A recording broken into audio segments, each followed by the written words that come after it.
اما بعد فاعوذ باللہ من الشیطان الرجیم بسم اللہ الرحمن الرحیم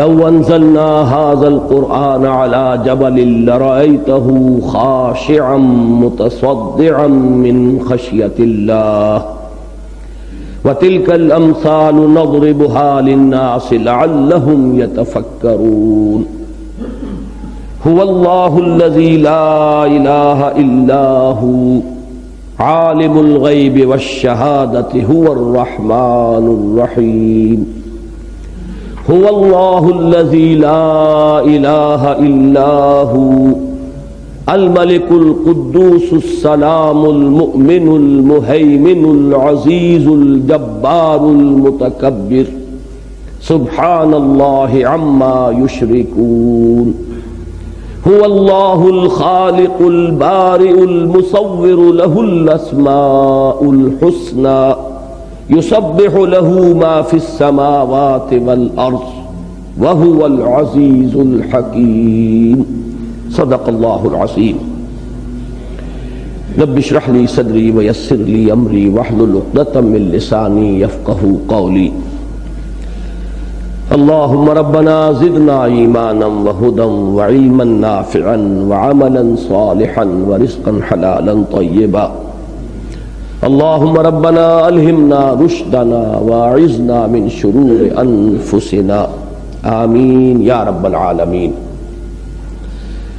اللہ کے فضل و کرم سے ہم سورۃ الحشر کے اب آخری حصے تک پہنچ گئے ہیں۔ یہ اس کی 4 آخری آیات ہیں جو ابھی میں نے تلاوت کی ہیں۔ ان میں سے سب سے پہلی آیت عظمت قرآن کے بیان میں قرآن مجید کی اہم ترین آیات میں سے ہے، بلکہ ایک خاص پہلو سے یہ کہا جا سکتا ہے کہ اہم ترین آیت ہے۔ جہاں تک ربط کا تعلق ہے، میں گزشتہ سے پیوستہ مرتبہ یہ عرض کر چکا ہوں کہ اگر آپ ایک تقابل کریں سورہ حدید کی ابتدائی آیات اور سورہ حشر کی یہ آخری آیت کا، تو وہ ایک ترتیب ذہن میں رکھیے کہ اگرچہ وہ ریورس آرڈر میں ہے کہ سورہ حدید کی ابتدائی 6 آیات میں اللہ تعالیٰ کی ذات و صفات کا بیان ہے نہایت جامعیت کے ساتھ اور اعلیٰ ترین علمی سطح پر۔ اس کے بالمقابل سورہ حشر کی آخری 3 آیات میں اللہ کے اسماء حسنہ کا عظیم ترین گلدستہ ہے۔ 15 نام تو یہاں آئے ہیں تعین کے ساتھ، جن میں سے ایک نام 3 مرتبہ آیا، ایک نام 2 مرتبہ اور آیا، اور ایک اور جو ہے اس کو بھی نام کہا جا سکتا ہے۔ تو اس طرح 16 ناموں کا ایک عظیم ترین گلدستہ ہے قرآن مجید میں۔ اتنا بڑا گلدستہ اسماء حسنہ کا کسی اور مقام پر موجود نہیں۔ پھر جیسے ہم وہاں دیکھتے ہیں کہ ان 6 آیات کے فوراً بعد ایمان کا تذکرہ آیا، اور ایمان کے ضمن میں نشاندہی کی گئی کہ ایمان کا منبع اور سرچشمہ قرآن حکیم ہے۔ هو الذی ينزل على عبده آیات بینات لیخرجکم من الظلمات الى النور وان اللہ بکم لرؤوف رحیم۔ یعنی یہ کہ اللہ تعالیٰ کی شان رؤوفی اور شان رحیمی، اس کی رافت و رحمت کا مظہر عتم اور مظہر اعظم قرآن حکیم ہے، اور ایمان کے جو انسان کی سعادت کی اصل اساس ہے، بنیاد ہے، انسان کے فوز و فلاح کے لیے شرط اول ہے، اس ایمان کا منبع سرچشمہ، اس کی سورس، اس کا ماخذ قرآن حکیم ہے۔ تو یہ ربط ہے کہ وہاں وہ آیت آئی اور یہاں آپ دیکھ رہے ہیں کہ ان 3 آیات سے متصلا قبل یہ آیت مبارکہ آ رہی ہے جو قرآن مجید کی عظمت کے بیان میں ایک خاص اعتبار سے یہ اہم ترین آیت ہے قرآن مجید کی۔ قرآن مجید میں اللہ تعالیٰ نے خود اپنے کلام کی عظمت کو مختلف اعتبارات سے بیان کیا ہے۔ مثلا ایک اعتبار تو یہ کہ اس کی افادیت کا پہلو، یہ رحمت ہے، لوگوں کے لیے ہدایت ہے۔ اس کے اعتبار سے میرے نزدیک سورہ یونس کی وہ 2 آیات جو ہیں اہم ترین ہیں، جن میں فرمایا گیا یا ایھا الناس قد جاءتکم موعظۃ من ربکم وشفاء لما فی الصدور وہدی ورحمۃ للمؤمنین قل بفضل اللہ وبرحمتہ فبذلک فلیفرحوا هو خیر مما یجمعون۔ اے نبی ان سے کہہ دیجئے، اے لوگو تمہارے پاس وہ شے آ چکی ہے جو تمہارے رب کی طرف سے موعظہ بھی ہے، نصیحت بھی ہے، وشفاء لما فی الصدور، اور تمہارے سینوں میں جو روگ ہیں ان کے ازالے کے لیے، ان کے معالجے کے لیے، ان کے مداوا کے لیے وہ نہایت مؤثر ہے، ان تمہارے باطنی امراض کا علاج ہے، پھر وہ ہدایت ہے اور رحمت ہے اہل ایمان کے لیے۔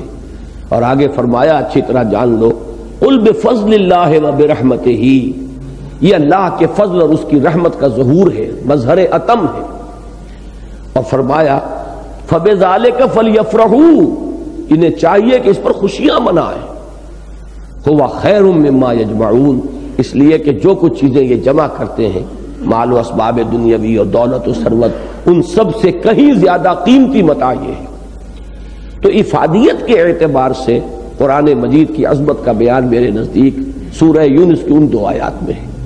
باقی مختلف پیرایہ بیان ہیں، حدیث نبوی میں ہمیں ملتی ہے ایک بڑی طویل حدیث جو کہ حضرت علی رضی اللہ تعالی عنہ سے مروی ہے، اس میں تو جو قرآن مجید کی مدح کی ہے محمد الرسول اللہ صلی اللہ علیہ وسلم نے، وہ حدیث میں سمجھتا ہوں کہ اس کے ضمن میں حرف آخر ہے۔ میں نے ایک مصرع کوٹ کیا ہے، وہ جو میرا ایک کتابچہ ہے جو ہماری اس پوری تحریک کی یوں سمجھیے کہ اساس اور بنیاد بنا تھا، مسلمانوں پر قرآن مجید کے حقوق، اس میں ایک مصرع میں نے کوٹ کیا کہ قدر گوہر شاہ داند یا بدانت جوہری، گوہر کی اور ہیرے کی اور موتی کی قدر و قیمت عام آدمی تو نہیں جانتا، عام دیہاتی کو کیا پتا یہ کانچ کا ٹکڑا ہے یا ہیرا ہے، ایک بچے کو کیا معلوم، اس کے ہاتھ پہ آپ ہیرا رکھ دیں، بہت قیمتی موتی رکھ دیں، اسے کیا معلوم کہ اس کی کیا قدر و قیمت ہے۔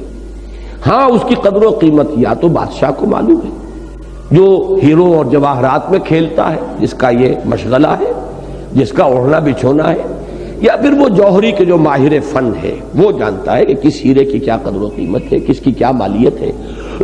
اسی طرح یوں سمجھیے کہ قرآن مجید کی عظمت کو یا تو حقیقتاً اور واقعتاً جانتا ہے خود اللہ تعالیٰ جس کا یہ کلام ہے، اور یا پھر بتمام و کمال جانتے ہیں محمد الرسول اللہ صلی اللہ علیہ وسلم۔ قدر گوہر شاہ دانت یا بدانت گوہری، یہاں شاہ کی جگہ اللہ آ جائے گا الملک، اور دوسری حضور صلی اللہ علیہ وسلم جو ہے ان کی تمثیل جو ہے جوہری سے ہو جائے گی۔ تو بہرحال عظمت قرآن کا بیان قرآن مجید میں خود اللہ کے کلام میں اور اللہ کی زبانی کا ہم کہہ سکتے ہیں، اور احادیث میں نبی اکرم صلی اللہ علیہ وسلم کی زبانی موجود ہے۔ البتہ یہ آیہ مبارکہ جو ہے خاص اعتبار سے وہ میں عرض کروں گا، اس موضوع پر میں سمجھتا ہوں کہ حرف آخر ہے۔ فرمایا لو انزلنا ھذا القرآن علی جبل، اگر ہم نازل کر دیتے اس قرآن کو کسی پہاڑ پر، لرأیتہ، تو تم دیکھتے اس کو خاشعا، دبا ہوا، متصدعا، پھٹ جانے والا، من خشیت اللہ، اللہ تعالیٰ کے خشیت سے، اللہ کے خوف سے، اللہ کے روب سے، اللہ کے دبدبے سے۔ وَتِلْكَ الْأَمْثَالُ نَضْرِبُهَا لِلنَّاسِ لَعَلَّهُمْ يَتَفَكَّرُونَ، اور یہ مثالیں ہیں جو ہم بیان کرتے ہیں لوگوں کے لیے، شاید کہ لفظی ترجمہ ہوگا شاید کہ، مراد ہے تاکہ وہ فکر کریں، غور و فکر کریں، سوچ بچار سے کام لیں۔ اس آیہ مبارکہ کا بھی جو آخری ٹکڑا ہے اس پر پہلے توجہ کیجئے۔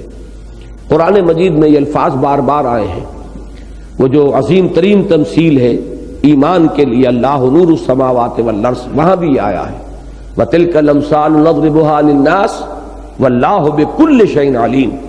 یہ مثالیں ہم بیان کرتے ہیں لوگوں کے لیے، یہ تمثیلیں یا تشبیہیں یا مثالیں آسمانی کتابوں میں آپ کو بکثرت ملیں گی، اور واقعہ یہ کہ سب سے زیادہ یہ چیز آپ کو ملے گی انجیل میں۔ بعض حضرات نے کہا اور صحیح کہا کہ حضرت مسیح علیہ السلام تمثیلوں کے بادشاہ ہیں، تو تمثیل جو ہے اس کی ضرورت کیا ہے؟ ضرورت یہ ہے کہ بعض حقائق اتنے لطیف ہوتے ہیں کہ یا تو یہ کہ وہ انسان کے تخیل اور اس کے فہم اس سے ماورا ہیں، اتنے لطیف، اتنے باریک۔ اور یا یوں کہیے کہ انسانی زبان جو ہے متحمل نہیں ہے ان کو بیان کرنے میں۔ یہ دونوں چیزیں اصل میں ایک ہی ہیں، اس لیے کہ انسانی زبان جو ہے وہ بنی ہے ہمارے مشاہدات کی بنیاد پر۔ ہم نے کوئی چیز دیکھی، اس کا کوئی نام رکھ دیا، کوئی چیز ہم نے سنی، اس کے لیے کوئی ہم نے علامت کے طور پر کوئی اس کا بھی نام رکھ دیا۔ تو ظاہر بات ہے کہ جو بھی انسانی زبان ہے وہ وجود میں آئی ہے انسان کے اپنے مشاہدات اور محسوسات کی بنیاد پر۔ اب ظاہر بات ہے کہ انسان کے مشاہدات اور محسوسات کا دائرہ محدود ہے، لہذا اس سے جو زبان وجود میں آئے گی وہ بھی یقیناً محدود ہے۔ اس محدود پیمانے میں وہ لامحدود اور مطلق حقائق جو ہیں بتمام و کمال اتارے ہی نہیں جا سکتے۔ ان پیمانوں میں ان کا ظہور ہی ممکن نہیں ہے۔ یہ بالکل 2 اور 2 4 کی طرح کی بات ہے جو سمجھ میں آتی ہے۔ اور وہ حقائق جو ہے، اور چونکہ میں نے جیسا کہ عرض کیا ہمارا ذہن جو ہے اگرچہ وہ ہمارے مشاہدات پر اور ہمارے محسوسات پر وہ کافی اضافے کرتا ہے، وہ ردے چڑھاتا ہے اپنے استدلال سے، استنباط سے، استنتاج سے نتیجے نکالتا ہوا جاتا ہے، لیکن پھر بھی ہمارے اس ذہن کی اور ہمارے فکر کی اور ہمارے تخیل کی بھی ایک حد ہے۔ اس حد سے آگے وہ بھی اس کی بھی جو ہے یوں سمجھیے کہ کوئی رسائی نہیں ہوگی، اس لیے کہ اساسی مواد اس پورے انٹلیکچول پروسیس کے لیے بھی وہی ہے کہ جو ہمارے سینس ڈیٹا سے ہمیں ملا ہے، سارا اسی کے اوپر تعمیر ہوئی ہے۔ تو وہ تعمیر کتنی بھی اونچی ہو جائے، جب وہ رقبہ زمین کا محدود ہے تو ظاہر بات ہے کہ وہ عمارت اگرچہ وہ اونچی چلی جا رہی ہو لیکن محدود رہے گی۔ اس لیے جو ابدی حقائق ہے، جو مطلق حقائق ہے، اور یہ میں نے بحث کی ہے، میری ایک کتاب ہے اسلام اور پاکستان، اس میں میرے مضامین شائع ہوئے تھے جن میں نے علم کلام کی ضرورت کیا ہے اس پر گفتگو کی تھی کہ واقعہ یہ ہے کہ ایمان جن حقائق کو ماننے کا نام ہے وہ بتمام و کمال انسانی نطق کی گرفت میں آ ہی نہیں سکتے، لہذا جب بھی اسے انسانی زبان میں بیان کیا جائے گا اس میں متشابہات کا رنگ پیدا ہو جائے گا۔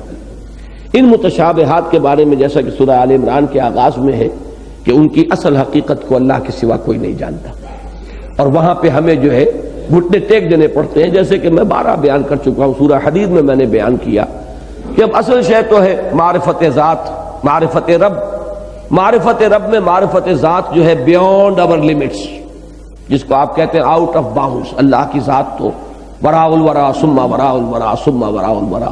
اب رہ گئی صفات، صفات کی بھی کمیت کا پہلو اور کیفیت، یہ بھی ہماری گرفت سے باہر۔ اللہ دیکھتا ہے، کیسے دیکھتا ہے یہ ہم نہیں جانتے۔ اللہ قدیر ہے، کتنا قدیر ہے یہ ہم نہیں جانتے۔ ہمارے محدود تصور میں اللہ کی وہ لامحدود قدرت کا تصور کیسے سما سکتا ہے؟ لہذا یہ تمام چیزیں جو ہے اب وہ ایک طرف یہ ہے کہ ان کی اصل کنہ تک رسائی ممکن نہیں، دوسری طرف ان کا کچھ نہ کچھ علم دینا انسان کو ضروری ہے اس کے طرز عمل کو صحیح بنیاد فراہم کرنے کے لیے، صحیح فکری اساس فراہم کرنے کے لیے۔ ان دو چیزوں کو سامنے رکھیے تو تمثیل کی ضرورت جو ہے وہ ابھر کر سامنے آ جائے گی کہ انسان کے مشاہدات میں جو چیز آتی ہے جس کا وہ تصور کر سکتا ہو، اس کو اس سے مدد لی جائے، اس کو ذریعہ بنایا جائے، کسی لطیف مانوی حقیقت تک اس کی کچھ رسائی جو ہو سکتی ہو، جس کے قریب تک بھی وہ آ سکتا ہو، جس حد تک بھی آ سکتا ہو۔ اس میں انسان جتنا تدبر کرے گا، جتنا غور کرے گا، تو اس محسوس حقیقت کے حوالے سے اب مجھے وہ مصرع شعر یاد آ رہا اقبال کا کہ خوگرے پے کرے محسوس تھی انسان کی نظر، مانتا پھر کوئی اندیکھے خدا کو کیوں کر۔ تو وہ تو اندیکھی ہستی ہے اور انسان جو ہے اپنی محسوسات کے تابع ہے، لہذا اس اندیکھی دنیا، وہ جو ہمارے لیے ان سین ورلڈ ہے، عالم جو غیر مرئی ہے، اس کے حقائق تک کچھ ہماری ذہنی رسائی کے لیے ذریعہ بنایا گیا ہے ان تمثیلات کہ اس کے کسی پہلو سے ایک حقیقت مانوی کا کچھ حیولہ سامنے آ جائے گا۔ ما لا یدرک کلہ لا یترک کلہ، جو چیز کل کی کل حاصل نہ کی جا سکے، قاعدہ یہی ہے کہ اسے کل کے کل کو چھوڑ بھی نہیں دیا جاتا۔ جتنا کچھ بھی ممکن ہو، جو بھی ادراک ہو سکتا ہو، جس درجے میں بھی کوئی قریب سے قریب تر انسان پہنچ سکتا ہو، پہنچنے کی کوشش کرے۔ اسی لیے وہاں فرمایا سورہ نور میں تلک الامثال نضربها للناس واللہ بکل شیء علیم، یہ مثالیں ہم لوگوں کے لیے بیان کرتے ہیں، اللہ محتاج نہیں ہے ان مثالوں کا، اللہ تو ہر شے کا جو کہ حقیقی علم ہے، واقعی علم ہے، وہ اسے حاصل ہے، لیکن لوگ اس حقیقی اور واقعی علم کے تک چونکہ ان کے ذہنوں کی رسائی نہیں ہے، لہذا تلک الامثال نضربها للناس واللہ بکل شیء علیم۔ یہاں فرمایا گیا تلک الامثال نضربها للناس لعلہم یتفکرون، یہ وہ مثالیں ہیں جو ہم لوگوں کے لیے بیان کرتے ہیں تاکہ وہ تفکر کریں، غور و فکر کریں، سوچ بچار کریں، کچھ گہرائی میں اتریں۔ اور اس میں بھی بڑی پیاری بات ہے جو حضرت مسیح نے فرمائی تھی جب ان سے ان کے ایک شاگرد نے پوچھا کہ استاد آپ تمثیل میں کیوں کلام کرتے ہیں، تو انہوں نے ایک بڑی پیاری بات فرمائی، تاکہ وہی سمجھیں جن کا سمجھنا مفید ہو۔ اب ظاہر بات ہے کہ جب تمثیل کے حوالے سے بات ہوگی تو مختلف لوگ اپنی ذہنی سطح کے اعتبار سے جہاں تک ان کی رسائی ہو سکتی ہے وہاں تک پہنچ جائیں گے، اور جن لوگوں کی رسائی نہیں ہے وہ فتنے میں مبتلا نہیں ہوں گے، ورنہ اگر اسے ایک سمپل کسی سٹیٹمنٹ کی شکل میں سامنے لایا جائے تو جن لوگوں کی ذہنی سطح سے وہ بالا تر ہے وہ فتنے میں مبتلا ہو جائیں گے۔ یا تو یہ کہا جائے گا کہ یہ تکلیف مالا یطاق ہے، ایسی باتیں کی جا رہی ہیں کہ جو ہمارے ذہن سے ماورا ہے، اور یا یہ ہے کہ انسان جو ہے اس کے بارے میں کوئی نہ کوئی تعویل کر کے اور کسی فتنے میں مبتلا ہو جائے گا۔ لہذا اس تمثیل کے اندر یہ سہولت ہو جاتی ہے کہ ہر شخص اپنی اپنی استعداد کے مطابق، استطاعت کے مطابق، جیسے کہ اقبال نے کہا کہ قرآن میں ہو غوطہ زن ہے مرد مسلمان، وہ غوطہ زنی کرے گا، اس تمثیل کے پیرائے میں کچھ ہو سکتا ہے قرآن مجید کی جو حقیقی عظمت ہے اس کا انکشاف ہو جائے۔ اب یہاں پر اصل میں قرآن مجید کی حقیقت کا بیان ہو رہا ہے، یہ بات ذرا نوٹ کیجئے۔ ایک ہے قرآن کی افادیت۔ اب ہمیں معلوم ہے کہ فلاں چیز جو ہے بنفشہ ہے، فلاں یہ ہے، یہ اس میں مفید ہے، یہ اس میں مفید ہے، اس میں یہ خواص ہے، اس میں یہ صلاحیت ہے، اس بیماری میں اس سے یہ فائدہ۔ اب یہ وہ بنفشہ ہے کیا؟ یہ بالکل علیحدہ شے ہے کہ اب اس کی کیا کیمیکل تحلیل ہوئی ہے، کیا اس کے بارے میں اب ریسرچ ہو رہی ہے، یہ دو گوشے بالکل علیحدہ ہو گئے۔ ایک اس کی افادیت ہے، اس کے خواص ہیں، اور یہ انسان کو تجربے سے بھی معلوم ہو جاتا ہے، چاہے اسے معلوم نہ ہو کہ اس کا کیا کیمیکل کمپوزیشن ہے۔ اب پانی ہم پیتے ہیں، ہمیں معلوم ہے پیاس بجھاتی ہے، حالانکہ کسی کو معلوم نہیں ہے کہ یہ H2O ہے۔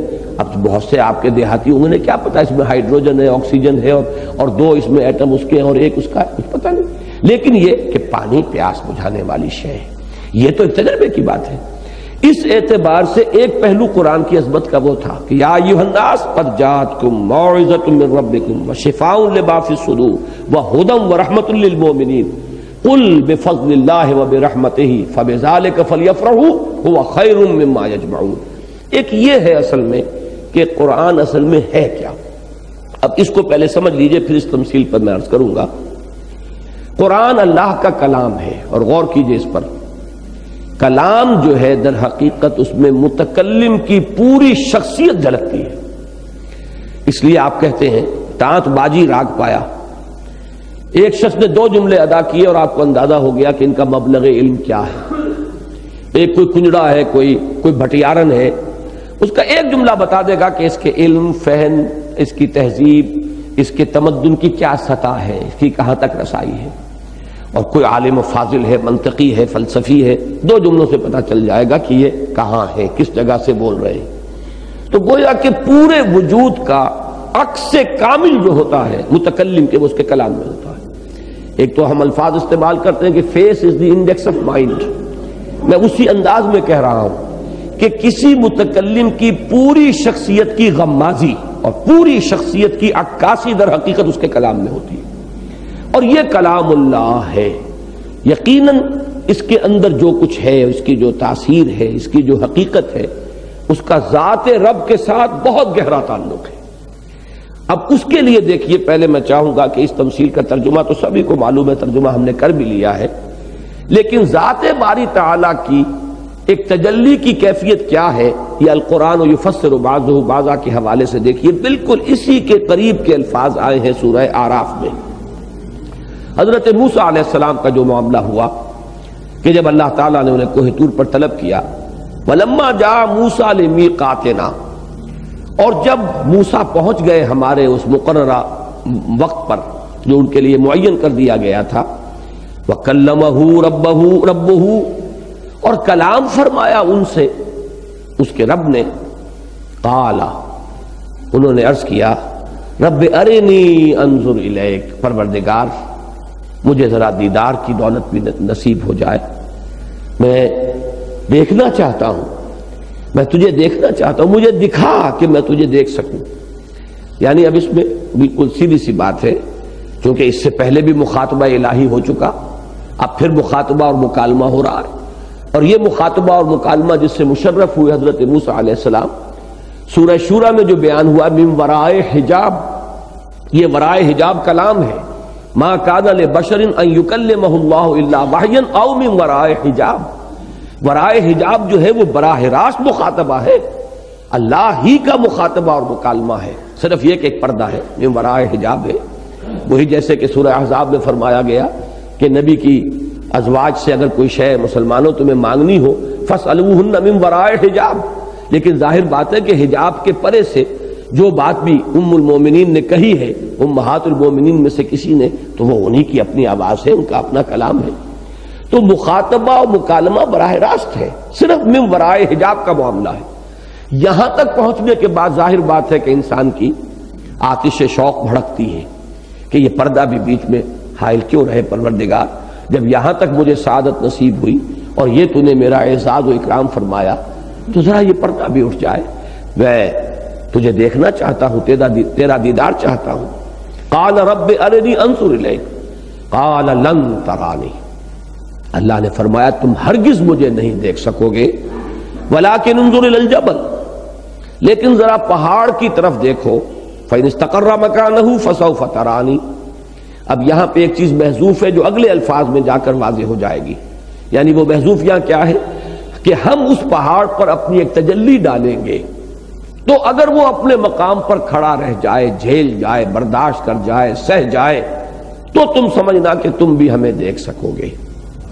فلما تجلی ربہ للجبل، تو جب اللہ نے اپنی تجلی ڈالی، اپنا ایک جلوہ اس پہاڑ پر، جعلہ دکا وخر موسیٰ صاعقا، پہاڑ ریزہ ریزہ ہو گیا۔ دکا کے دونوں ترجمے کیے گئے ہیں، اور عجیب بات ہے کہ اردو مترجمین جو اولین ہیں، شاہ رفیع الدین اور شاہ عبد القادر، یہ دو بھائی ہیں، دونوں شاہ ولی اللہ دہلوی رحمہ اللہ کے فرزند ہیں، تو ان میں سے ایک نے ترجمہ کیا ہے جیسے کہ سورہ فجر میں آتا ہے، سورۃ الفجر میں وَدُكَّتِ الْأَرْضُ دَكًّا دَكًّا، کہ زمین کوٹ کوٹ کر چپٹی کر دی جائے گی، ایک یہ ترجمہ ہے، اور زمین ریزہ ریزہ کر دی جائے گی، یہ دوسرا ترجمہ ہے۔ تو یہاں پہ ان دونوں کو امکان رکھیے کہ یا تو یہ کہ اس تجلی کا اتنا دباؤ پڑا ہے کہ پہاڑ بیٹھ گیا زمین میں، اور ایک یہ ہو سکتا ہے کہ وہ ریزہ ریزہ ہو گیا۔ یہ دونوں امکانات ترجمے کے اندر موجود ہیں۔ جعلہ دکا وخر موسیٰ صاعقا، اور یہ بالواسطہ مشاہدہ ہے تجلی الہی کا، اللہ کی تجلی پہاڑ پر ہے، موسیٰ پر براہ راست نہیں ہے۔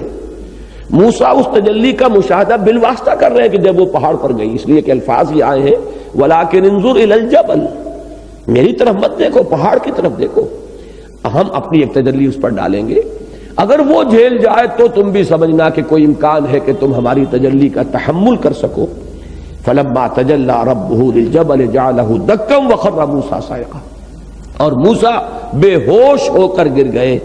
فَلَمَّا أَفَاقَ قَالَ سُبْحَانَكَ تُبْتُ إِلَيْكَ وَأَنَا أَوَّلُ الْمُؤْمِنِينَ، جب افاقہ ہوا پھر ہوش میں آئے تو انہوں نے عرض کیا پروردگار تو پاک ہے، میں تیری جناب میں توبہ کرتا ہوں، رجوع کرتا ہوں کہ میں نے اپنی بساط سے بڑھ کر جو ہے ایک فرمائش کر دی تھی، اور میں تو سب سے پہلے ایمان لانا والا ہوں، میں بغیر دیکھے ماننے والوں میں سے ہوں، اس لیے کہ اصل میں تو ایمان ہے ہی وہ جو بالغیب ہو، الذین یؤمنون بالغیب ھدی للمتقین الذین یؤمنون بالغیب ویقیمون الصلاۃ۔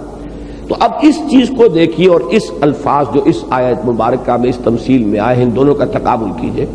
لو انزلنا ھذا القرآن علی جبل لرأیتہ خاشعا متصدعا من خشیۃ اللہ، اگر ہم اس کو اتار دیتے قرآن کو پہاڑ پر تو دیکھتے تم اسے کہ وہ بھی دب جاتا، خشع آتا ہے دبے، جھکنے کے لیے، جھکاؤ کے لیے، خاشعۃ ابصارہم ترہقہم ذلہ، جب نگاہیں زمین میں گڑ جائیں خجالت کی وجہ سے، شرمندگی کی وجہ سے، اور دل کا خشوع ہے، جبکہ نماز میں آدمی رکوع اور سجدے میں صرف اس کا جسم ہی نہ جھک رہا ہو بلکہ اس کا دل بھی جھکا ہوا ہو، یہ خشوع ہے۔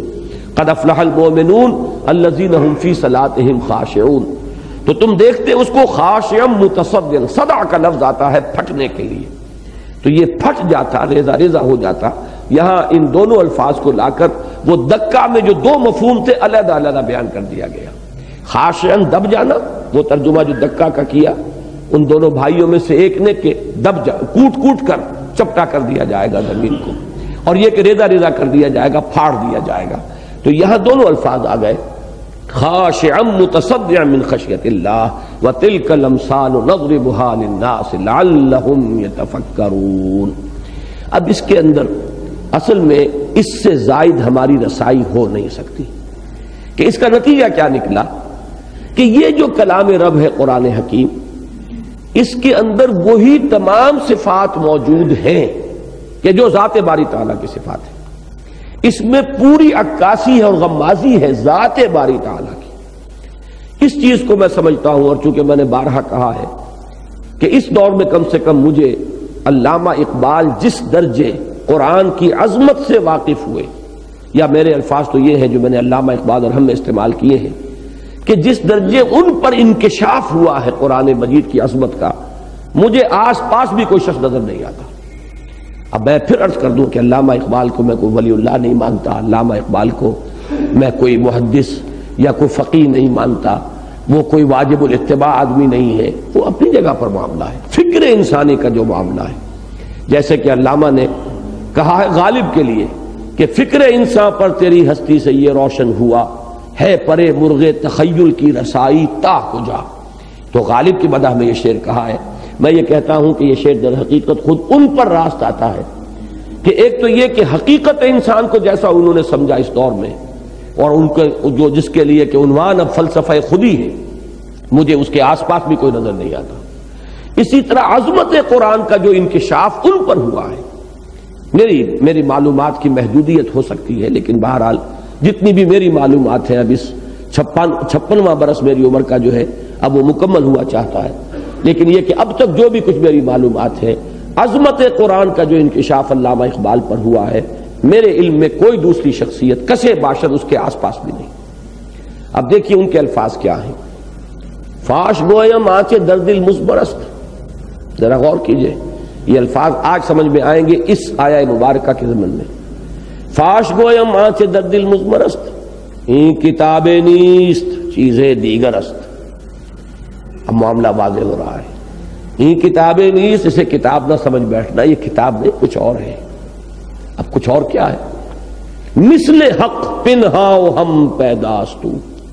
مثل حق، حق یہاں ذات باری تعالیٰ کے لیے. ذالک بان اللہ هو الحق. تو جس طرح اللہ کی ذات ہے کہ وہ پنہا بھی ہے اور عیاں بھی ہے. مثل حق پنہاؤ ہم پیداستو، ذرا جوڑ ملائیے وہ جو هو الاول والآخر والظاہر والباطن کے جو الفاظ آئے ہیں اس کے ساتھ علامہ اقبال جوڑ رہے ہیں اس شعر کے اندر. جیسے اللہ تعالیٰ ظاہر بھی ہے باطن بھی ہے، اتنا ظاہر کہ جس سے بڑھ کر ظاہر کوئی نہیں، اور اتنا مخفی، اتنا چھپا ہوا، اتنا باطن کہ اس سے زیادہ کوئی اور شے مخفی نہیں. تو بیک وقت یہ دو انتہائی متضاد جو کیفیات ہم نے ذات باری تعالیٰ کے بارے میں سمجھی، علامہ اقبال اس مثل کے لفظ سے جوڑ رہے ہیں. جیسا کہ میں نے کہا کہ کلام میں متکلم کی پوری شخصیت حویدہ ہوتی ہے. تو مثل حق، پھر وہ شعر سنیے. فاش گویم آنچ در دل مزبرست، این کتاب نیست چیز دیگر است. مثل حق پنہاؤ ہم پیداستو، زندہ و پائندہ و گویاستو. یہ تو زندہ اور پائندہ ہے. اب یہ الفاظ اگر آپ نوٹ کریں گے تو یہ کیا ہے؟ الحی القیوم. ابھی اسماء کے ضمن میں عرض کروں گا کہ عام طور پر خیال غالب یہ ہے کہ جسے کہا گیا ہے اسم اعظم وہ الحی القیوم ہے. اللہ جو خود زندہ ہے اور ہمیشہ زندہ رہنے والی ہستی ہے، اور باقی سب کو وہ تھامے ہوئے ہے، اسی کے تھامے یہ پوری کائنات ہے جو قائم ہے. تو مثل حق پنہاؤ ہم پیداستو، زندہ و پائندہ و گویاستو. اور تیسرا شعر اس سے، ویسے تو علامہ کے کلام میں سے اگر اشعار جمع کیے جائیں جو قرآن مجید کی مدح میں انہوں نے بیان کیے ہیں تو واقعہ یہ ہے کہ ایک ایک شعر جو ہے اپنی جگہ پر بہت قیمتی ہے. لیکن یہاں آپ دیکھیے تیسرا شعر جو آ رہا ہے وہ ہے پورا فلسفہ انقلاب اس میں آ گیا ہے. اس لیے کہ پہلے انسان بدلیں گے تو پھر کوئی معاشرہ بدلے گا، عالم میں انقلاب آئے گا، پہلے کچھ لوگ بدلیں گے اور وہ بدلیں گے، پھر وہ ایک جمع ہوں گے، ایک جمعیت بنیں گے، ایک قوت بنیں گے، پھر وہ کہیں بدلیں گے، انقلاب برپا کریں گے۔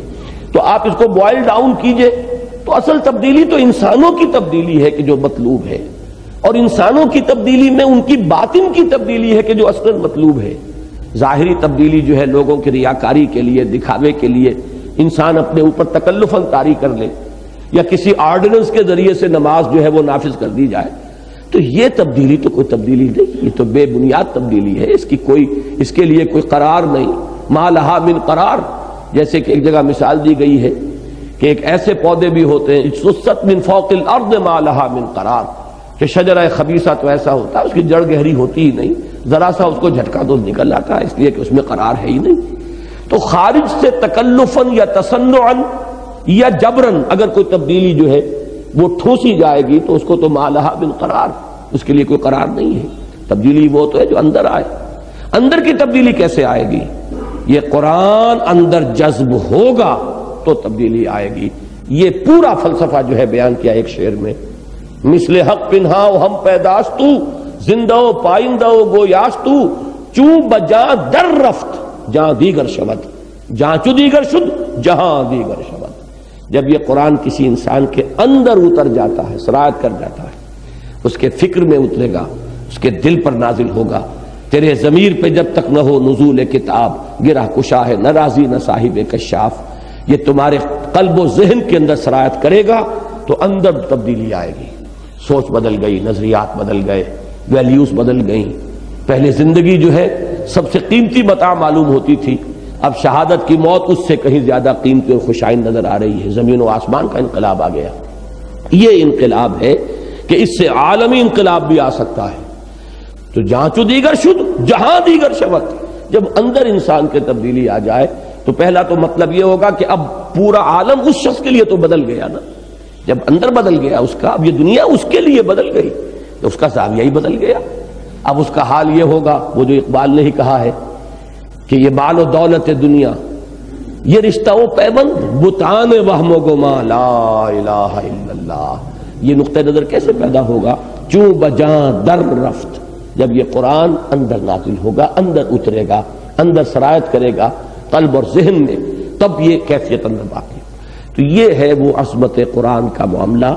اب اس سے زیادہ اس کے ضمن میں کچھ بیان کرنا ممکن نہیں ہے، صرف یہ کہ قرآن کی عظمت کو اللہ تعالیٰ نے وہاں اپنی تجلی ذات کی عظمت کے ساتھ جوڑ دیا ہے کہ جو کیفیت ہے اللہ کی تجلی ذات کی بعین ہی وہی معاملہ اس قرآن کا ہے۔ اب یہ دوسری بات ہے کہ ہمارے شعور پر جو ہے وہ پردے پڑے ہوئے ہوں اور ہمارے جو اندر کے احساسات ہیں ہم محجوب ہوں، ہمارے اوپر انسولیشن ایسی ہو گئی ہے کہ وہ کرنٹ جو ہے سرایت نہیں کر رہا ہے، یہ دوسری بات ہے، وہ علیحدہ مضمون ہوگا۔ لیکن یہ ہے کہ قرآن مجید کی عظمت، اس کی اپنی عظمت اپنی جگہ پر، اور اس کا کیا مقام اور مرتبہ ہے، اس کے بیان میں میرے نزدیک یہ آیہ مبارکہ عظیم ترین آیت ہے قرآن حکیم کی، کہ دوسری عظمتیں اور دوسری فضیلتیں ہیں افادے کے اعتبار سے، اور یہ ہے اس کی اپنی ذاتی عظمت۔ لو انزلنا هذا القرآن على جبل لرأيته خاشعا متصدعا من خشية الله وتلك الامثال نضربها للناس لعلهم يتفكرون۔ میں نے مناسب سمجھا کہ یہاں 3 اشعار آپ کو سنا دوں۔ 3 اشعار اقبال کے سنائے ہیں، اگرچہ ان کے مقابلے میں تو یہ نسبت خاک را با عالم پاک والی بات ہے، کہاں وہ شکوہ اور وہ دبدبہ اور وہ بلندی اور وہ فکر کی بالیدگی، لیکن یہ ہے کہ ایک خلوص، اخلاص، اس کا ایک مٹھاس، یہ آپ ان 3 اشعار میں بھی محسوس کریں گے۔ مولانا شبیر احمد عثمانی رحمۃ اللہ علیہ نے اپنے حواشی میں اپنے والد کے یہ 3 اشعار نقل کیے ہیں کہ جس میں اسی مقام کے حوالے سے وہ کہتے ہیں کہ سنتے سنتے نغمہ ہائے محفل بدعات کو، کان بہرے ہو گئے دل بد مزہ ہونے کو ہے، آؤ سنوائے تمہیں وہ نغمہ مشروع بھی، پارا جس کے لہن سے طور ہدا ہونے کو ہے، حیف گر تاثیر اس کی تیرے دل پر کچھ نہ ہو، کوہ جس سے خاشعم متصدعہ ہونے کو ہے۔ اگر تمہارے دلوں پہ اثر نہیں ہو رہا تو ماتم کا مقام ہے۔ حیف گر تاثیر اس کی تیرے دل پر کچھ نہ ہو، کوہ جس سے خاشعم متصدعا ہونے کو ہے، اور پارا پارا جس کے لہن سے طور ہدا ہونے کو ہے۔ تو اسی آیہ مبارکہ کے ذیل میں یہ 3 اشعار مولانا شبیر احمد عثمانی رحمۃ اللہ علیہ نے اپنے والد ماجد کے نقل کیے ہیں۔ اب آئیے جو آخری 3 آیات رہ گئی ہیں، یہ 3 آیات جو ہیں جیسا کہ میں نے عرض کیا ہے، اسماء الہیہ کا، اسماء حسنہ کا یہ عظیم ترین یہ گلدستہ ہے قرآن حکیم میں۔ 15 اسماء تو اس میں تعین کے ساتھ ہے، میں کیوں کہہ رہا ہوں 15 اور 16 کا فرق وہ بعد میں واضح ہو جائے گا۔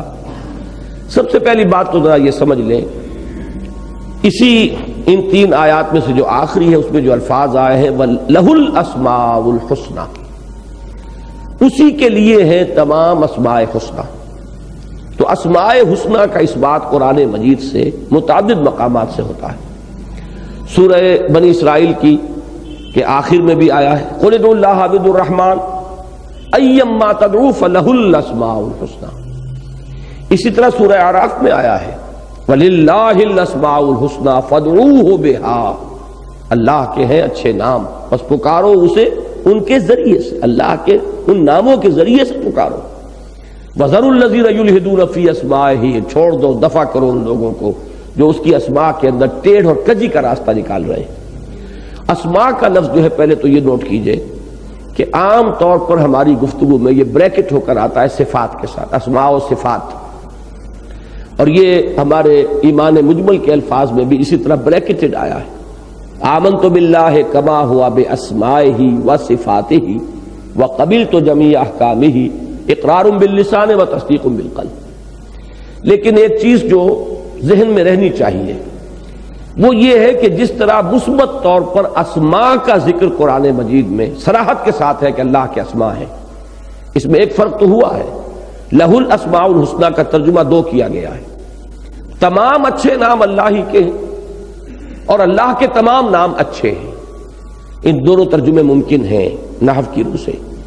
لہ الاسماء الحسنى، تمام اچھے نام اللہ ہی کے ہیں، اب اس کا مفہوم وسیع ہو جائے گا بہت، اور ایک یہ کہ لہ الاسماء الحسنى اللہ کے تمام نام اچھے ہیں، ایک دوسرا ترجمہ یہ ہوگا۔ لیکن یہ کہ بہرحال ثابت ہو رہا ہے قرآن مجید سے مثبت اور صراحت کے ساتھ کہ اللہ کے اسماء ہیں، جبکہ ایسی کوئی صراحت صفات باری تعالیٰ کے لیے پورے قرآن میں موجود نہیں۔ اللہ کے لیے صفت کا لفظ قرآن مجید میں یا صفات کا ذکر اس بات کے ساتھ صراحت کے ساتھ کہیں بھی موجود نہیں، بلکہ اس کے کنٹراسٹ میں اب آپ کو کچھ آیات سنا رہا ہوں، اگرچہ اس کے مفہوم کے اندر بھی ایک اختلاف ہو جائے گا لیکن وہ میں بعد میں عرض کروں گا۔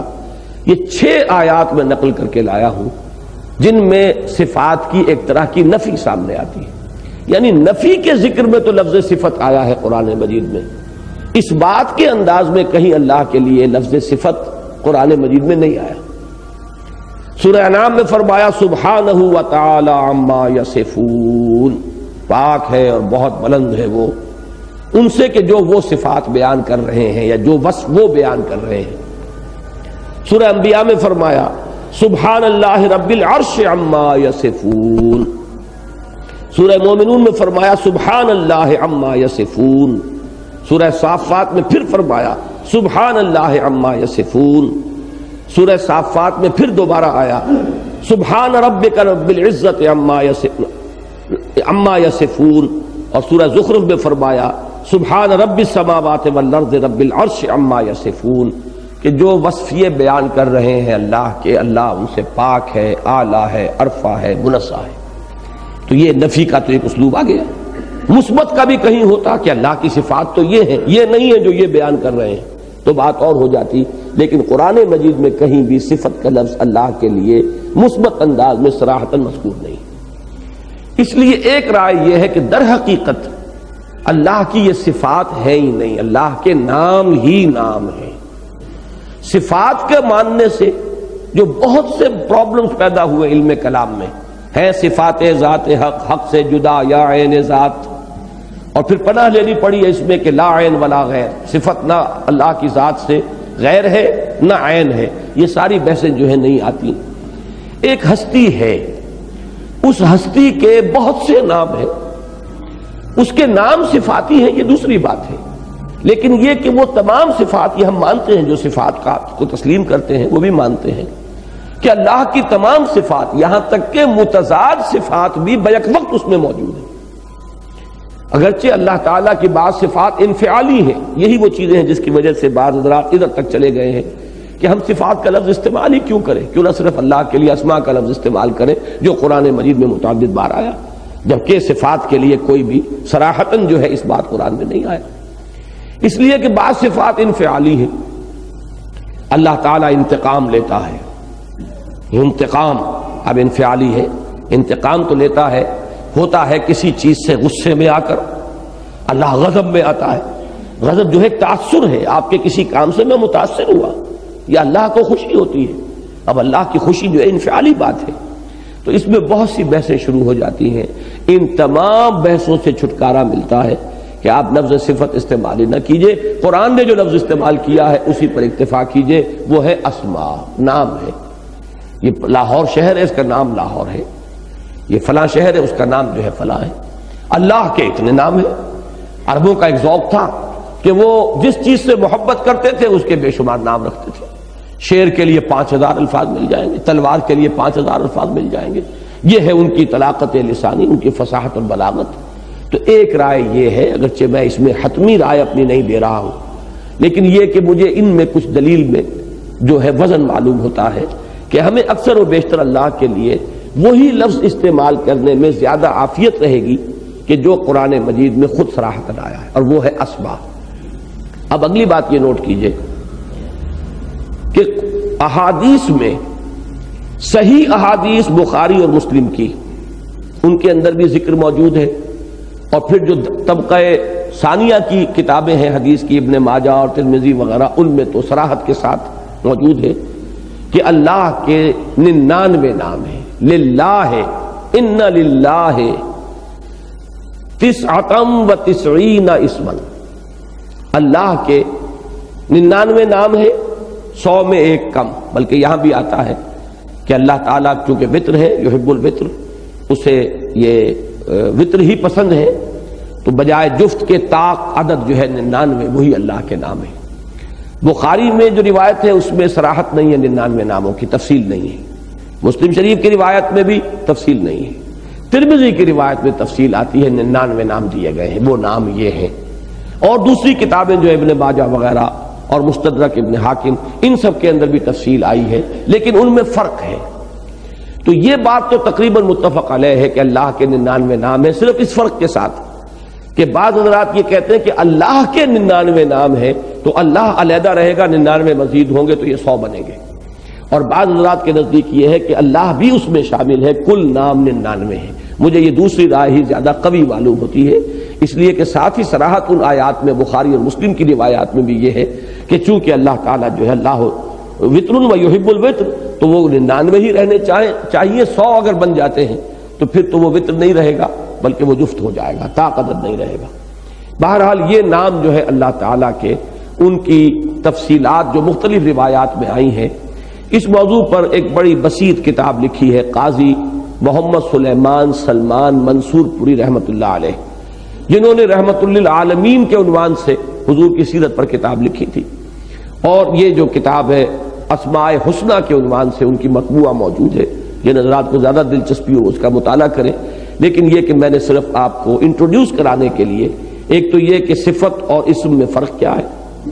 اکثر ہمارے محققین اسی کو مانتے ہیں کہ اللہ کے اسماء بھی ہیں، صفات بھی ہیں، لیکن یہ ہے کہ اللہ کے لیے اسماء کا ذکر صراحتاً مثبت انداز میں قرآن میں متعدد مقامات پر ہے، صفات کا ذکر مثبت طور پر کہیں نہیں ہے، بلکہ یہ لفظ آیا بھی ہے اگر تو وہ مشرکین کے ذکر میں ایک نفی کے انداز میں آیا ہے، اگرچہ اس سے یہ ثابت نہیں ہوتا کہ نفی کلی ہو رہی ہے، یہ ہو سکتا ہے صرف ان صفات کی نفی کی جا رہی ہو کہ جو وہ اللہ کے نام کے ساتھ جو وہ اس کو ایٹریبیوٹ کر رہے تھے، اس کے ساتھ منسلک کر رہے تھے۔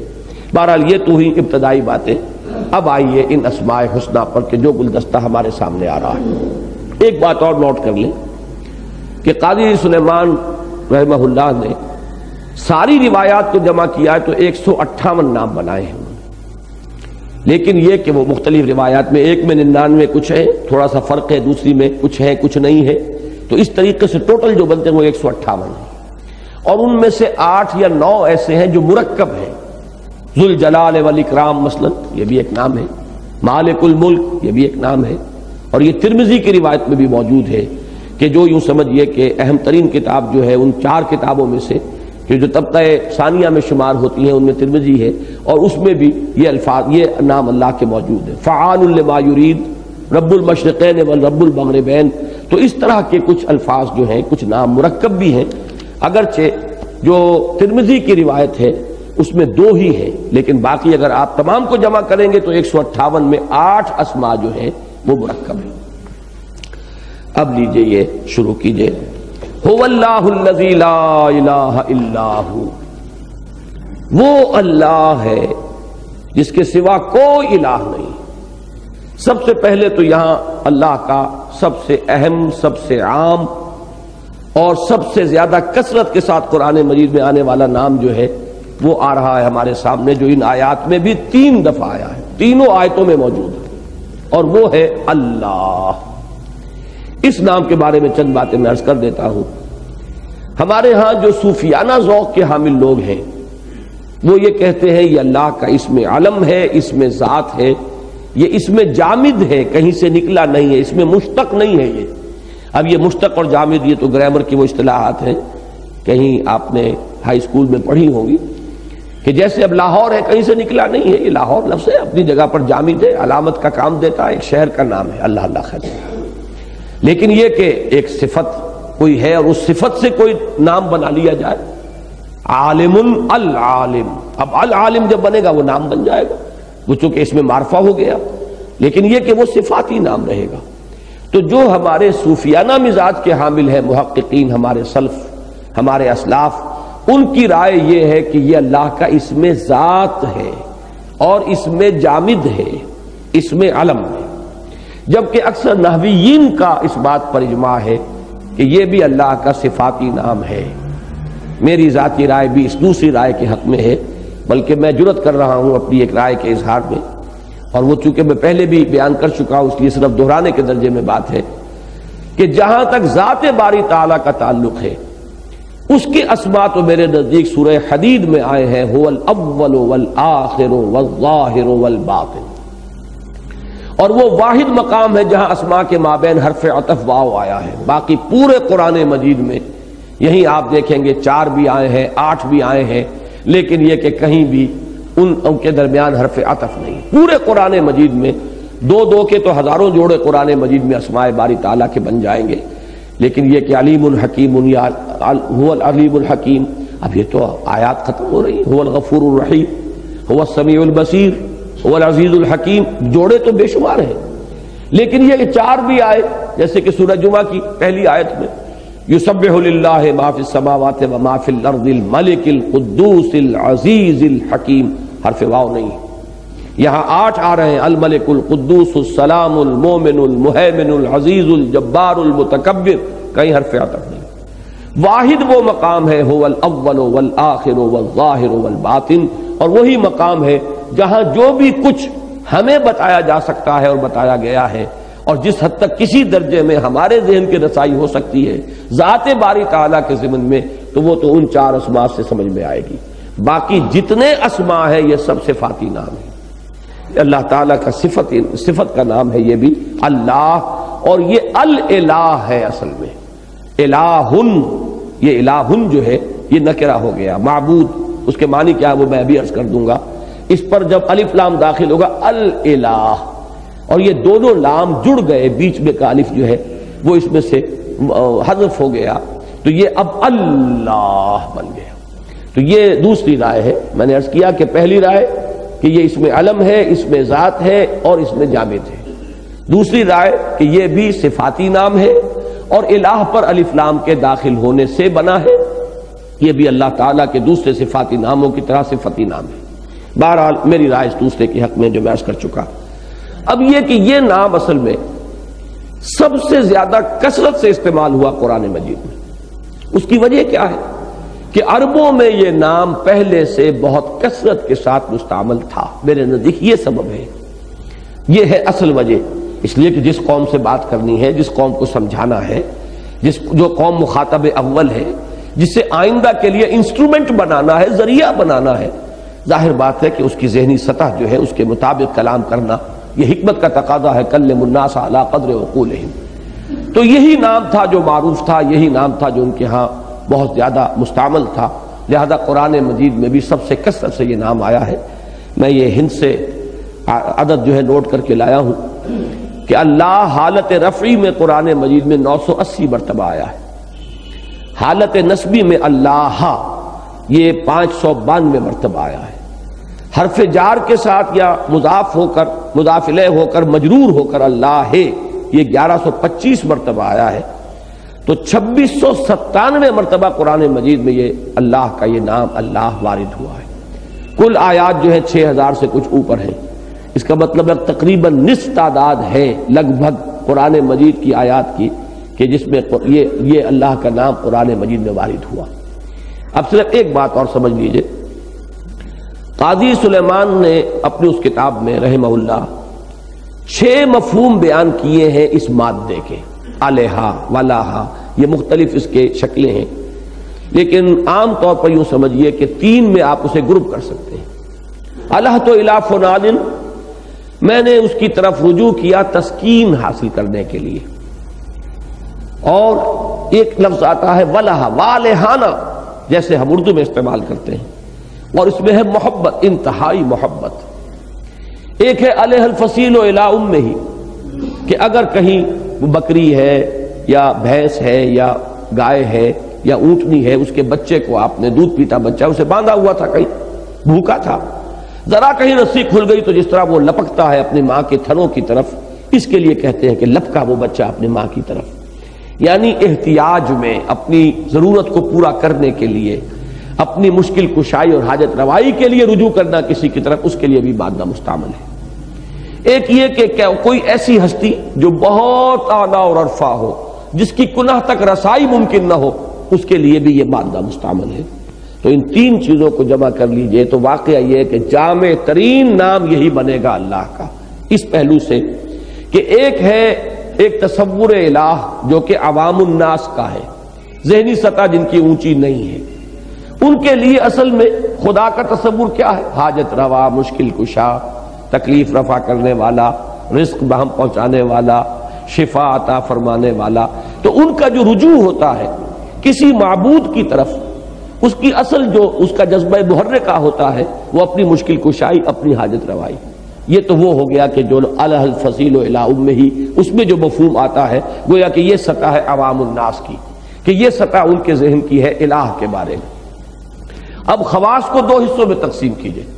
خواص میں وہ کہ جو فلسفیانہ ذوق رکھتے ہیں، ان کے لیے وہ ہستی جو اتنی بلند و بالا ہے، اے بروں از وہم و قیل و قال و من، جو یہ سمجھے کہ اس میں تحیر کے سوا کچھ ہاتھ میں نہیں آ سکتا، اس ذات کو ہم نہیں سمجھ سکتے، اب یہ چیز جو ہے یہ فلاسفہ کا تصور ہوگا، وہ ہستی کہ جس کی کنہ تک رسائی ممکن ہی نہیں، اور جس کے بارے میں سوائے تحیر کے انسان کے ہاتھ کچھ نہیں آ سکتا۔ تیسرا تصور ہے صوفیاء کا، وہ کہ جس کے ذکر سے تسکین قلب ہے، وہ کہ جو محبوب حقیقی ہے، لا مطلوب الا اللہ، لا مقصود الا اللہ، لا محبوب الا اللہ، یہ تیسرا تصور ہے۔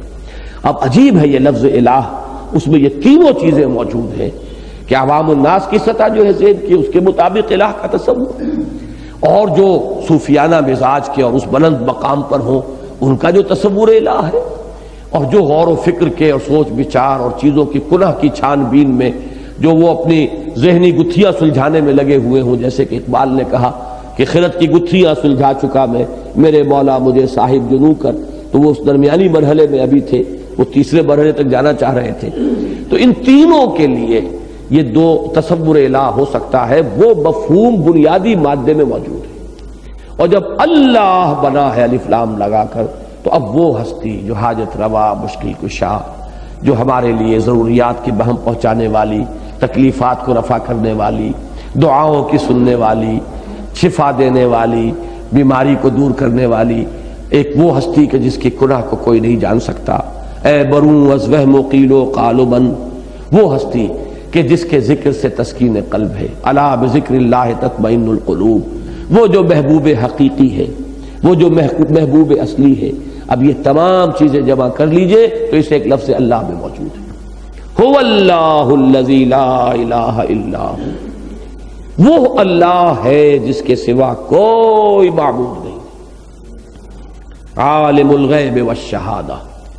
یہ ٹکڑا ہے جس کو میں بھی یہاں پر ایک نام کی حیثیت سے میرا ذہن ادھر جاتا ہے کہ جب مرکب اسماء اور بھی ہے، ذوالجلال والاکرام اور مالک الملک، تو اسے بھی ایک نام کی حیثیت سے شمار کیا جا سکتا ہے۔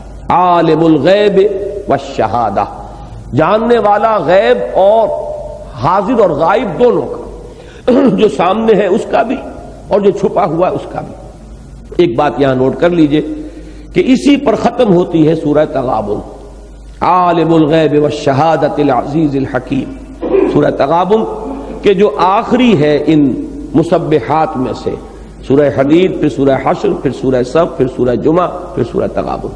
تو سورہ تغابن ختم ہوتی ہے یہ انہی الفاظ پر، عالم الغیب والشہادۃ العزیز الحکیم۔ اب یہاں پھر صرف اتنی بات میں بیان کروں گا اس وقت کہ یہ غیب اور شہادہ کا لفظ جو ہے در حقیقت یہ انسان کے نسبت سے بیان ہو رہا ہے، اللہ کی نسبت سے نہیں۔ اللہ کی نسبت سے تو کوئی شے غائب ہے ہی نہیں، اس کے لیے تو ہر شے ہر وقت آنے واحد میں، ماضی، حال، مستقبل، وہ کہیں اعلیٰ علیین کی بات ہو یا پاتال کی بات ہو، اس کے لیے تو ہر وقت آنے واحد میں اس کے سامنے موجود ہے، لہذا اس کے لیے غیب نہیں ہے۔ قرآن مجید میں جب یہ غیب کی نفی آتی ہے کسی کے لیے اور غیب کا جب ذکر آئے گا اللہ کے لیے، تو در حقیقت یہاں مراد کیا ہے؟ یہ ہمارے اعتبار سے جو چیزیں غیب ہیں، ہمارے اعتبار سے فرشتہ غیب ہے، فرشتے کے اعتبار سے کچھ اور غیب ہوگا۔ ظاہر بات ہے کہ جیسے کہ حضرت مسیح کے الفاظ آتے ہیں کہ تعلم ما فی نفسی ولا اعلم ما فی نفسک، اے اللہ جو کچھ میرے جی میں ہے اس کو تو جانتا ہے، لیکن جو کچھ تیرے جی میں ہے میں تو نہیں جانتا۔ تو اگر حضرت مسیح نہیں جانتے تو حضرت جبرائیل بھی کہاں جانتے ہیں جو کچھ اللہ کے جی میں ہے؟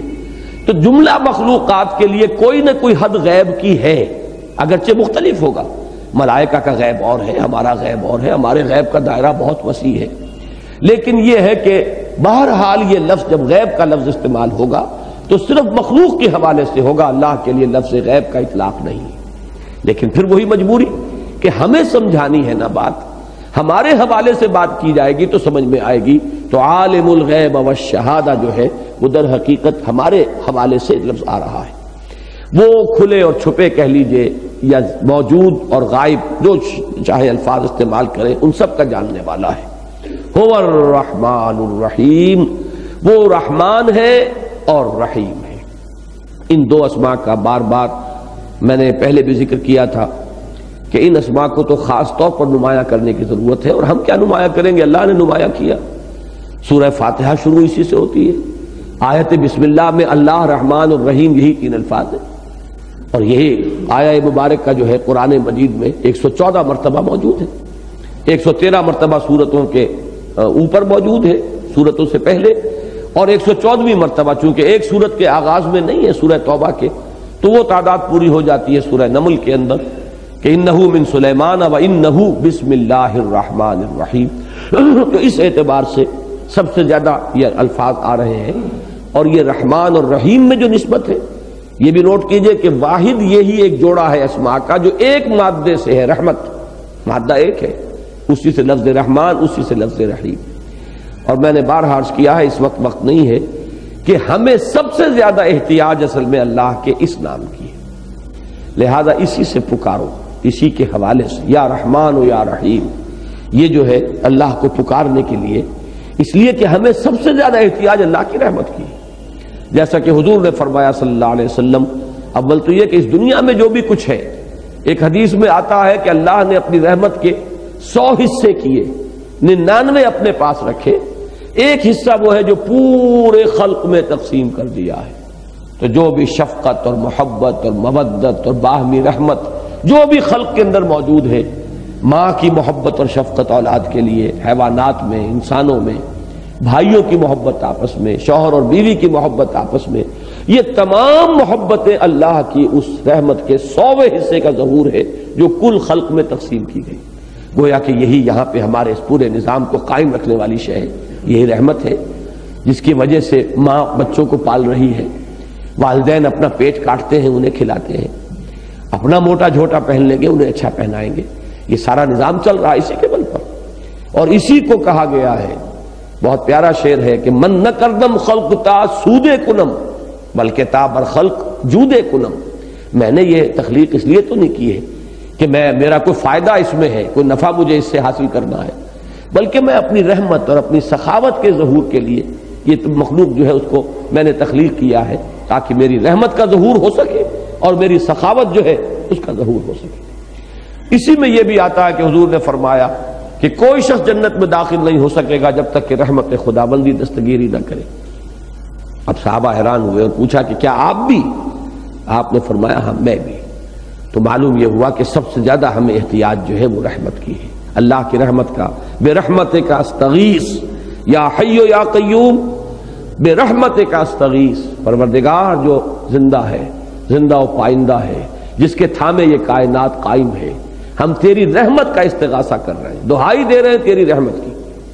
اب اس رحمت کی یہ دو شانیں ہیں، یہ سورہ فاتحہ کے درس میں بارہا چیزیں بیان ہوئی ہیں۔ فعلان کے وزن پر جوش، ایک ہیجانی کیفیت، طوفانی کیفیت، اللہ کی رحمت گویا کہ ایک ٹھاٹھے مارتے ہوئے سمندر کے مانند ہے، اس کی رحمت میں جوش ہے۔ اور رحیم فعیل کے وزن پر صفت مشبہ، جس میں دوام ہے، استمرار ہے، استقلال ہے، ایسا نہیں ہے کہ جوش و خروش ختم ہو جائے، بلکہ اس میں وہ فعیل والی شان بھی بیک وقت موجود ہے اور وہ فعلان والی شان بھی بیک وقت موجود ہے۔ اللہ کی رحمت کی یہ دونوں شکلیں ہیں، اور چونکہ درمیان میں کوئی حرف عطف نہیں ہے تو بیک وقت یہ دونوں شانیں اللہ کی رحمت کے اندر موجود ہیں۔ هو اللہ الذی لا الہ الا ہو، پھر دہرایا اسی کو، وہ اللہ ہے جس کے سوا کوئی معبود نہیں۔ اب یہاں وہ 8 اسماء، واحد آیت ہے پورے قرآن مجید میں جس میں کہ اس طرح تسلسل کے ساتھ یہ 8 اسماء آئے ہیں۔ الملک، بادشاہ حقیقی، یہ گویا کہ اس اعتبار سے بہت اہم ہے کہ اللہ کی سوورنٹی کا کانسیپٹ ہے کہ جس پر اسلام کے تمام سیاسی تصورات کی اساس قائم ہے۔ اور آپ نے نوٹ کیا ہوگا جنہیں یاد ہے ابھی، سورہ حدید میں ان 6 آیات میں 2 مرتبہ آیا لہو ملک السماوات والارض یحیی و یمیت وہو علی کل شیء قدیر، لہو ملک السماوات والارض والی اللہ ترجع الامور۔ ان 6 میں سے آیت نمبر 2 اور آخری 6 آیت میں یہ اللہ کی اس بادشاہی کا ذکر ہے۔ آسمانوں اور زمین کی بادشاہی اسی کی ہے، آسمانوں کی زمین کی ایک تکوینی بادشاہی ہے، وہ تو اس کی ہے ہی، تشریعی طور پر بھی وہی حاکم ہے، وہی ہے ملک کا مالک، مالک الملک اور حاکم حقیقی۔ اور اسی اصول پر بنیاد ہے اسلام کے سیاسی نظام کی کہ سوورنٹی صرف اللہ کی، سروری زیبا فقط اس ذات بے ہمتا کو ہے، حکمراں ہے ایک وہی باقی بتانے آزری۔ القدوس، پاک، یہ لفظ جو ہے سبوح اور قدوس دونوں ساتھ ساتھ ہمارے ہاں بعض مواقع پر آتے ہیں۔ قدوس وہ ہستی ہے جس میں کہ کوئی کسی قسم کا کوئی عیب، کوئی نقص، کوئی ضعف، کوئی احتیاج، کوئی کوتاہی کسی قسم کی موجود نہ ہو، ہستی کامل۔ اس میں دیکھیے الملک اور القدوس یہ دونوں مل کر بہت ہی نمایاں طور پر جوڑا بنتا ہے، اس لیے کہ وہی ہستی جو ہر ضعف، ہر احتیاج، ہر نقص سے پاک ہو، وہی در حقیقت مالک حقیقی اور بادشاہ حقیقی بننے کی مجاز ہے، اسی کو حق حاصل ہے۔ ورنہ یہ کہ جہاں بھی کوئی کمی ہوگی ظاہر بات ہے کہ پھر وہ سلطنت میں اس کے رخنے پیدا ہوں گے، انتظام جو ہے اس میں گڑبڑ ہوگی۔ لہذا الملک القدوس، یہ 2 اسماء اسی طریقے سے آئے ہیں سورہ جمعہ کی پہلی آیت میں بھی، یسبح للہ ما فی السماوات و ما فی الارض الملک القدوس العزیز الحکیم۔ السلام، المؤمن، المہیمن، یہ 3 جو ہے اب آ رہے ہیں، یہ ایک ان کو بریکٹ کیجئے، یعنی ان 8 کو آپ اس طرح جمع کیجئے معنی کے اعتبار سے کہ پہلے 2 کو بریکٹ کیجئے، معنوی اعتبار سے ان کے درمیان بڑا گہرا لنک ہے، آخری 2 اور اس آخری 3 اور درمیان کے 3، تو الملک القدوس اور اس کے بعد 3 کیا ہے؟ السلام، المومن، المہیمن۔ السلام، سراپا سلامتی، بلکہ سراپا سالم.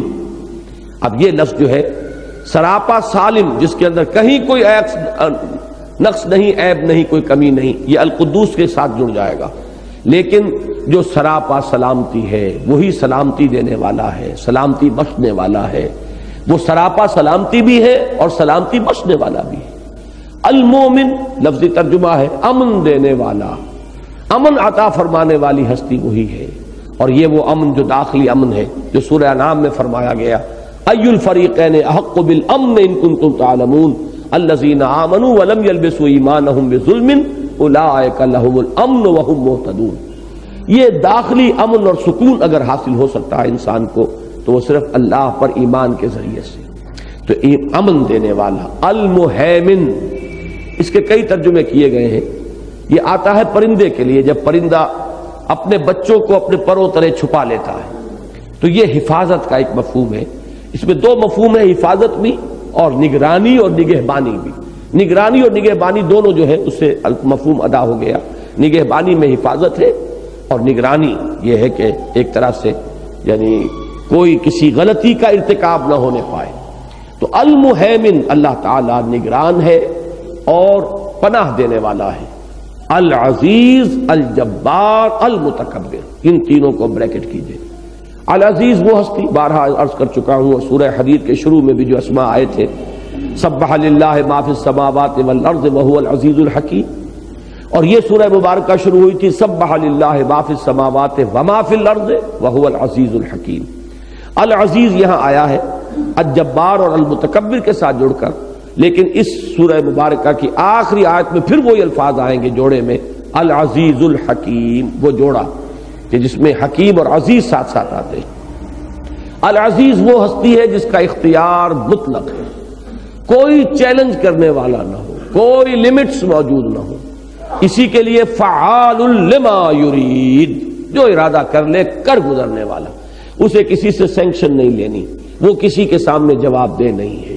ایسا با اختیار جس کا اختیار مطلق ہے. الجبار، جبار بھی عربوں کے ہاں لفظ مستعمل ہوتا تھا. بہت اونچی کوئی اگر وہ کھجور ہے، اونچا درخت ہے کھجور کا، جو ایک تو یہ کہ دوسرے تمام جھنڈ میں نمایاں نظر آ رہا ہو، اور دوسرا یہ کہ اس پہ چڑھ کر اس کا میوہ اتارنا جو ہے وہ بہت مشکل ہو، تو اس کو کہتے تھے جبار.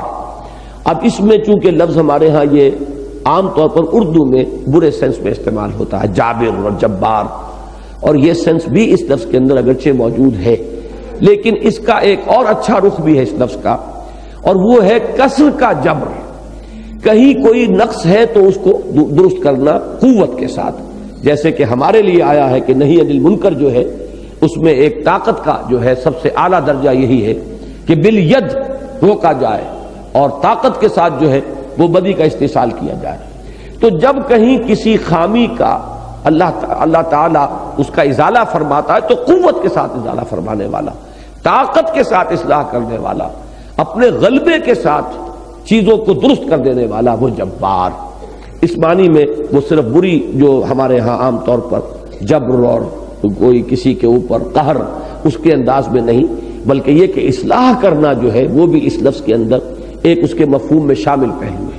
لیکن وہ اصلاح کہ جو ایک مقتدر ذی اقتدار ہستی جو ہے جو اصلاح کرتی ہے اپنی قوت کے ساتھ، اس معنی میں الجبار. المتکبر، اب یہ لفظ بھی ہمارے انسانوں پر اطلاق ہوگا تو یہ ایک بری شے ہے. متکبر ہے بڑا انسان. انسانوں کے لیے تکبر جو ہے وہ بہت ہی ناپسندیدہ شے ہے. یہاں تک بھی حدیث میں الفاظ آئے ہیں کہ لا يدخل الجنت من کان فی قلبہ مثقال حبۃ من کبر. جس شخص کے دل میں رائی کے دانے کے برابر بھی کبر ہے وہ جنت میں داخل نہیں ہو سکے گا. تو یہ اتنی بری شے ہے. ایک حدیث قدسی میں آتا ہے اور وہ اصل میں اس لفظ کی صحیح ترین تشریح ہے کہ الکبر ردائی، یہ تکبر اور کبر جو ہے کبریائی یہ تو میری چادر ہے. تو جو کوئی مخلوق میں سے تکبر کرتا ہے وہ گویا کہ میری چادر میرے کاندھے سے گھسیٹ رہا ہے.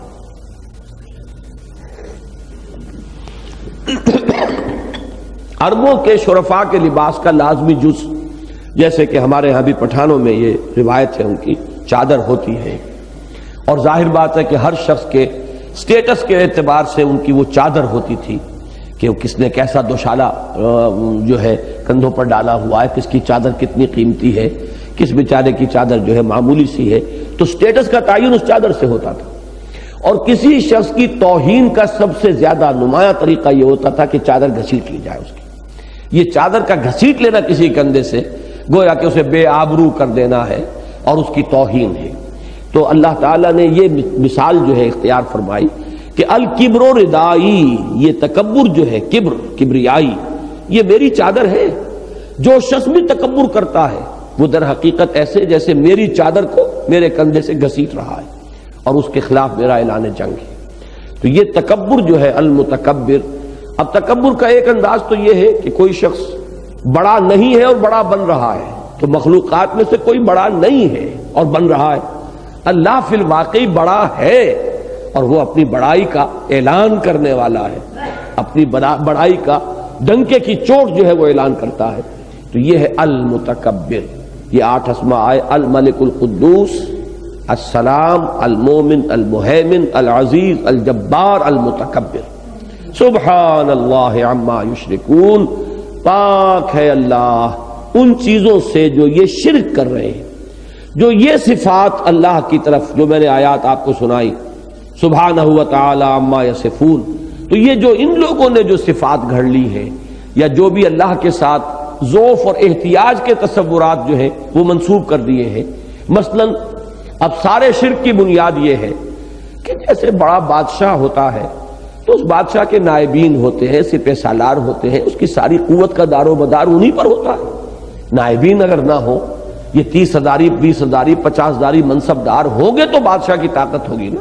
بادشاہ کے اپنے تو 2 ہاتھ 2 پاؤں ہیں۔ اسی طرح اللہ تو ہے، وہ بڑا اللہ ہے، لیکن اس کے بھی کچھ نائبین سلطنت ہیں، کچھ سپہ سالار ہیں، کوئی 20 ہزاری منصبدار ہے، کوئی 30 ہزاری منصبدار ہے، تو کچھ نہ کچھ اعزاز و اکرام ان کا بھی ہونا چاہیے، کوئی دنڈوت ان کی بھی ہونی چاہیے، کچھ نذرانے ان کے سامنے بھی پیش ہونے چاہیے۔ تو یہ سارے جو دیوی دیوتاؤں کا تصور تھا ان کا، وہ اس بنیاد پر تھا۔ یہ گاڈز اینڈ گاڈسز جو ہیں یونان کے اور روما کے، وہ اسی بنیاد پر ہیں، اسی بنیاد پر الہہ کا تصور تھا۔ تو انہوں نے در حقیقت اللہ کے بارے میں یہ تصور قائم کیا کہ اس کی قوت کا دار و مدار بھی اپنے نائبین سلطنت کی قوت پر ہے۔ یہ ہے وہ جو اللہ کے شایان شان نہیں ہے۔ سبحانہ و تعالی عما یشرکون، جو شرک یہ کر رہے ہیں اللہ پاک ہے اور بہت بلند و بالا ہے، اعلیٰ اور عرفہ ہے ان کے تصورات سے۔ اسی طرح مثلاً ایک خیال یہ ہوتا تھا کہ بڑے سے بڑے آدمی کے بھی کچھ ایسے ہوتے ہیں منہ چڑھے لوگ کہ جن کی وہ بات ٹال نہیں سکتا۔ اب اکبر اعظم جلال الدین اکبر، ملا 2 پیادہ، وہ ان کے منہ چڑھے ہیں، مذاق بھی کر لیتے ہیں، اور بڑے یعنی کھلے مذاق بھی، اس لیے کہ وہ ان کے مصاحبین میں سے ہیں۔ اب ظاہر بات ہے کہ وہ اگر کسی کی سفارش کریں گے تو کیا اکبر ٹال دے گا؟ اسی پر قیاس کیا انہوں نے کہ اللہ کے بھی کچھ مقربین بارگاہ ایسے ہیں کہ جن کی سفارش کو وہ ٹال نہیں سکتا، لہذا وہ ہماری دیویاں ہیں، دیوتا ہیں۔ ہؤلاء شفعاؤنا عند اللہ، یہ ہمارے اللہ کے ہاں شفاعت کرنے والے ہیں، سفارشی ہیں، اس لیے ہم پوچھتے ہیں ان کو۔ ہم یہ تو نہیں کہتے کہ انہوں نے دنیا بنائی، آسمان بنایا، زمین بنائی۔ بلا ان سألتهم من خلق السماوات والارض ليقولن اللہ۔ ان سب کا کہنا یہ تھا جب پوچھا جاتا تھا کہ اللہ کس نے بنایا آسمان اور زمین، کہتے تھے اللہ نے۔ لیکن یہ کہ یہ دیویاں دیوتا اللہ کے بڑے محبوب ہیں، لاڈلے ہیں، پیارے ہیں، منہ چڑھے ہیں، اب ان کی جو ہے کوئی سفارش جو ہے وہ اللہ ٹالے گا نہیں۔ اب اس کی نفی کی گئی ہے سورہ بنی اسرائیل کی آخری آیت میں۔ اللہ کے ولی تو ہیں، کوئی اختلاف نہیں، لیکن وَلَمْ يَكُنْ لَهُ وَلِيٌّ مِّنَ الذُّلِّ، کسی ضعف اور احتیاج کی وجہ سے کوئی دوست اس نے نہیں پالے ہوئے ہیں، جبکہ تم دوستیاں نبھاتے ہو اور پالتے ہو اس تصور کے تحت کہ کبھی وقت پر کام آئے گا۔ دوست کی کبھی کوئی ناروا بات بھی ماننی پڑتی ہے، کبھی ناز برداری بھی کرنی پڑتی ہے، کبھی آپ اس کا غلط کام کریں گے تبھی تو کبھی وہ آپ کے غلط کام میں آپ کا ساتھی بنے گا۔ سارا دنیا کا معاشرہ جو ہے یہ اسی بنیاد پر چل رہا ہے۔ تو اللہ کے ولی تو ہیں، لیکن نفی کر دی وَلَمْ يَكُنْ لَهُ وَلِيٌّ مِّنَ الذُّلِّ، کہ تمہاری جو دوستیاں ہیں جن کی وجہ سے تم دوستیاں نبھاتے اور پالتے ہو، کہیں یہ تصور اللہ کی دوستیوں کے ساتھ شامل نہ کر لینا، اس کا کوئی بھی دوست کسی ضعف یا احتیاج کی وجہ سے نہیں ہے، کسی کمزوری کی وجہ سے نہیں ہے، وہ تو خود القوی العزیز ہے، کل قوت اس کے پاس ہے، کل اقتدار اور اختیار اس کے پاس ہے، دوست البتہ ہیں اس کے، لیکن یہ کہ دوستی کا وہ تصور کر لو گے تو شرک شروع ہو جائے گا۔ تو یہ سارے تصورات ہیں در حقیقت جو اللہ تعالیٰ کے ان اسماء کے ساتھ کوئی مناسبت نہیں رکھتے۔ هو اللہ الذی لا الہ الا هو الملک القدوس السلام المؤمن المہیمن العزیز الجبار المتکبر سبحان اللہ عما یشرکون۔ اس اللہ کے ساتھ یہ تصورات، یہ اللہ تو بہت بلند و بالا اور اعلیٰ و عرفہ ہے ان سے، ان تصورات سے کہ جو یہ انہوں نے اختیار کیے۔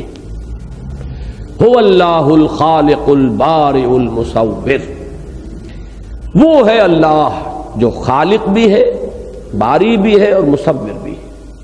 اب یہاں پر اگرچہ 4 الفاظ آئے ہیں لیکن یہ اللہ کا تو اس میں گرامی جو ہے تینوں آیتوں کے اندر تکرار کے ساتھ آ رہا ہے، لہذا یہاں بریکٹ کریں گے آپ 3 کو، الخالق الباری المصور۔ وہ کیوں؟ اب اس کو سمجھیے کہ اگرچہ تخلیق کا لفظ جو ہے وہ ایک ٹوٹل فینومینا کے طور پر بھی استعمال ہوتا ہے، پوری تخلیق، لیکن ایک اس لفظ کا اطلاق ہے ذہنی تخلیق، کہ جو بھی تخلیق ہوتی ہے وہ سب سے پہلے اس کا ایک نقشہ ذہن میں تیار ہوتا ہے۔ کوئی آرکیٹیکٹ ہے، کاغذ پر منتقل ہونے سے پہلے ایک نقشے کا ہیولہ اس کے ذہن میں بنتا ہے، پھر وہ اسے کاغذ پر منتقل کرتا ہے۔ کوئی تصور ہے، وہ تصور ذہن میں پہلے آئے گا، تو یہ ایک ڈیزائن انسان کے ذہن کے اندر بنتا ہے، پھر وہ اس کو ظاہر کرتا ہے اس ڈیزائن کو، اور اس ڈیزائن کے ظہور کی کا ہی نام ہے در حقیقت۔ کوئی مضمون آیا ہے، آپ نے شعر باندھ دیا ہے، اب یہ اس کا اظہار ہے، وہ سامنے آ گیا، الفاظ کا جامہ پہن کر وہ خیال جو آپ کے ذہن میں آیا تھا وہ الفاظ کا جامہ پہن کر ظاہر ہو گیا ہے۔